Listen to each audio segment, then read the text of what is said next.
Avoir une page d'accueil avec un rendu professionnel sur un site en dropshipping, c'est quelque chose de super important et c'est ce qu'on va voir dans cette vidéo. C'est parti. Problems I solve them. I run through the money, the pressure be calling. Left on my blessings, I feel like I'm falling. The birdie is back. Tell me I'm garbage, I'm going through something, that's why I ain't calling. Phone and progression is all that I wanted. The phone and affection, I summon and dub it. Cause I got problems on problems on problems on problems on problems on problems I solve them. I run through the money, the pressure be calling. Salut à tous et bienvenue dans cette vidéo dans laquelle on va voir vraiment la structure de la boutique sous 3 étapes. La première étape, c'est la boutique, le premier jet, donc c'est-à-dire le commencement de la boutique, quand on commence la boutique, avant de savoir si effectivement la boutique va marcher, si effectivement le produit va être rentable. Il ne faut pas trop mettre du travail dans sa boutique. Parce qu'un produit, c'est assez variable, on ne sait pas trop si ça va marcher, on ne sait pas trop si ça va marcher. Donc, c'est pour ça que, en tout cas, Théo et moi, on a cette philosophie-là et on vous la conseille vraiment. C'est au début, rien ne sert de se presser à passer 28 heures sur sa boutique d'affilée pour travailler le moindre petit détail. Certes, il faut que la boutique soit professionnelle, sans faute d'orthographe, avec des belles photos, avec un beau logo, tout ça, mais il ne faut pas non plus travailler des heures et des heures et des heures et des heures dessus comme une personne vraiment têtue. C'est pour ça que moi je vous conseille d'abord de faire un premier jet de votre boutique, voir un peu, mettre un peu de budget publicitaire dessus, voir si ça marche et après, au fur et à mesure, si ça marche, la développer. C'est pour ça que dans cette vidéo, je vais vous donner en fait trois versions en fait, de la structure d'une page d'accueil et puis voilà. Donc c'est parti tout de suite avec le premier jet. Donc la première étape, dès que vous commencez la boutique, c'est vraiment une page d'accueil basique. Ça ressemble quasiment à la fiche produit, j'ai envie de dire. Donc voilà, c'est parti. D'abord, on a la bannière. La bannière, c'est une photo prise sur une banque d'images avec un texte dessus. Une banque d'images, pour trouver une bonne banque d'images, moi je vous conseille fortement Pexels. Donc vous tapez pexels.com sur Google et vous tombez dessus sans problème. Il y a aussi Pixabay que je connais. Donc voilà, moi j'utilise principalement ces deux-là. Pexels c'est de meilleure qualité mais il y a moins de choix. Pixabay il y a plus de choix mais des fois c'est de moins bonne qualité. Enfin bon bref, c'est à vous de voir après la photo que vous cherchez. Il suffit de mettre le mot-clé de votre image et vous tomberez sur beaucoup d'images libres de droit, totalement gratuites que vous pourrez prendre et installer sur votre boutique. Ensuite, en dessous de la bannière, il y a tout de suite le produit. Donc avec une petite section du produit, donc là avec voilà, le produit, les images, le prix, la promotion, éventuellement un petit timer suivant votre boutique et la description. Ensuite, il y a le module d'avis. Donc ça, nous on utilise toujours Loox, Théo et moi. Après, c'est à vous de voir si vous n'utilisez pas Loox, si vous utilisez une autre application, éventuellement voir s'il y a un module d'avis qu'on peut mettre sur sa page d'accueil. C'est quelque chose de super important. Et tout en bas, il y a les logos de confiance. Et bien sûr, après le footer. Ça, je ne l'ai pas noté, mais ça me paraît logique. Donc voilà, il y a ces quatre choses pour le premier jet en fait, de la structure d'une page d'accueil. Ensuite, quand on veut maintenant un petit peu développer la boutique, c'est-à-dire que pas forcément, on va pas mettre forcément le logo sur le produit ou un nouveau packaging, mais quand on veut développer la boutique, quand on voit que la pub commence sérieusement à marcher et quand on veut un peu scaler le budget publicitaire, là il faut quand même améliorer son site. Donc là, on va venir développer la page d'accueil en rajoutant des choses. Notamment si vous avez commencé un monoproduit, je vous conseille de rajouter 2. Je pense qu'avoir 3 produits sur sa boutique c'est bien. Donc si vous êtes en monoproduit au début, essayez de rajouter 2 produits qui sont complémentaires que vous pourrez vendre en fait avec le produit initial. Par exemple, typiquement la poudre de blanchiment dentaire, vous rajoutez la brosse à dents en bambou et un autre produit qui est complémentaire. J'en ai aucun qui me vient à l'esprit, mais vous trouvez un troisième produit qui est complémentaire. Il y en a tellement, il y en a forcément un qui plaira à vos clients. Donc voilà, la bannière, ça reste toujours le premier élément de la page. Là, ça peut éventuellement être un carrousel, c'est-à-dire des photos qui défilent, mais je ne vous le conseille pas forcément. Enfin, ça change quasiment rien. On a fait des tests, on a plus de conversions quand il y a une simple bannière.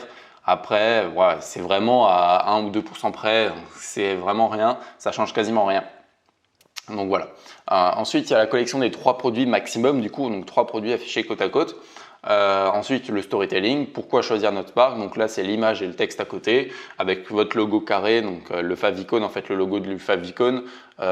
Et à côté, vous mettez un petit texte, pourquoi nous choisir? Parce qu'on est les meilleurs, les numéros 1 en Europe, parce qu'on est responsable de l'environnement, bref, plein d'arguments de vente qui prouveraient en fait que les gens ont raison d'acheter chez vous. Ensuite, une petite vidéo de vente, donc soit vous reprenez votre vidéo que vous utilisez en publicité Facebook Ads, soit vous montez une autre vidéo pour voilà, vraiment typiquement exclusivement pour le site. Ensuite, vous l'uploadez soit sur Vimeo, soit sur YouTube et vous mettez le lien sur votre boutique. Ensuite, le produit phare, donc là voilà, c'est le produit vedette. Ensuite, pareil, le module d'avis et les logos de confiance. Ça ne change pas à la fin. Ensuite, vraiment, quand on veut faire vraiment la dernière étape, c'est-à-dire qu'on va parler de branding. Le branding, c'est en fait vraiment quand on va venir mettre le logo sur le produit, venir avoir un nouveau packaging. Donc voilà, là, c'est vraiment des investissements dans la marque et c'est vraiment un développement vraiment national, international. Donc là, c'est déjà beaucoup plus important et là, il y a une sorte de structure à suivre. Après, voilà, si vous interchangez 2 ou 3 sections ou alors si vous en rajoutez, si vous en supprimez, c'est pas trop grave, mais globalement, ça doit ressembler à ça. Donc d'abord, il y a un carrousel avec des gifs. Carrousel, encore une fois, c'est pas forcément obligatoire, mais des gifs, c'est toujours bien apprécié. Ça peut apporter un peu de dynamisme à votre site et c'est super. Essayez aussi, ça je l'ai pas noté, essayez aussi d'avoir des belles couleurs. Pas trop de couleurs, surtout pas trop de couleurs, mais avoir une belle couleur qui sort du lot. Par exemple, je sais que sur un bon site de dropshipping, c'est le orange qui sort du lot. Mais voilà, il n'y a pas du jaune, du violet, il y a juste du orange, noir, blanc. Éventuellement un peu de gris des fois, mais voilà. Mais vraiment, il y a du orange qui sort du lot et ça donne vraiment une identité visuelle à la marque et c'est vraiment joli. Donc voilà. Ensuite, il y a le logo de confiance au début. Donc là, ces logos de confiance, c'est pas les mêmes que tout en bas. Tout en bas, ça va être plutôt livraison offerte, paiement sécurisé. En haut, donc juste en dessous du carrousel, ça va plus être numéro 1 en Europe, produit garanti responsable de l'environnement, des trucs comme ça.